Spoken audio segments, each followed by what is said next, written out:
ಕಾಂಗ್ರೆಸ್ ಶಾಂತಿನೇ ನಮ್ಮ ಅಸ್ತ್ರ ಅಂತ ಟ್ವೀಟ್ ಮಾಡ್ತಾರೆ. ಮತ್ತೊಂದು ಕಡೆ ಸಿದ್ದರಾಮಯ್ಯನವರಿಗೆ ಅಭಿನಂದನೆ ಸಲ್ಲಿಸ್ತಾ ಇದ್ದಾರೆ.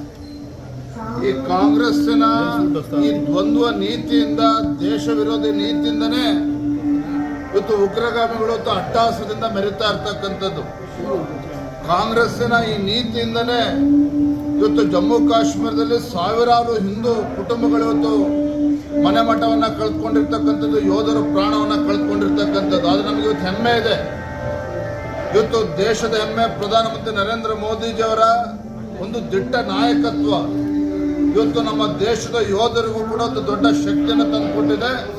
ಹಾಗಾಗಿನೇ ಇವತ್ತು ಯೋಧರು ಇವತ್ತು ನಿರ್ಭೀತಿಯಿಂದ ಇವತ್ತು ಉಗ್ರಗಾಮಿಗಳ ವಿರುದ್ಧ ಹೋರಾಟ ಪ್ರಾರಂಭ ಆಗಿದೆ. ನಮಗೆ ಸಂಪೂರ್ಣ ವಿಶ್ವಾಸ ಇದೆ, ನಮ್ಮ ಯೋಧರ ಒಂದು ದಾಳಿಯಿಂದಾಗಿ ಈ ಉಗ್ರಗಾಮಿಗಳ ವಿರುದ್ಧ ಹೋರಾಟ ಏನು ಪ್ರಾರಂಭ ಆಗಿದೆ, ಈ ಹೋರಾಟದಲ್ಲಿ ಭಾರತಕ್ಕೆ ಯಶಸ್ಸು ಸಿಕ್ಕೇ ಸಿಗ್ತದೆ ಅನ್ನೋ ವಿಶ್ವಾಸ ನಮಗೆ ಸಂಪೂರ್ಣವಾಗಿದೆ.